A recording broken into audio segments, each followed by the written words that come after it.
అంటూ పుట్టినట్టు నా కొరకు ఆ చూకి అందలేదు ఇంతవరకు వచ్చింది గాని ఈడు ఒంటి వరకు వేధించలేదు నన్ను జంట కొరకు చూశాక ఒక్కసారి ఇంత వెలుగు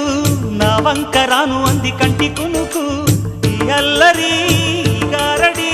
నీలీల అనుకోనా నీ పేరు ప్రేమ అవునా ఇవాళే నిన్ను పోల్చుకున్నా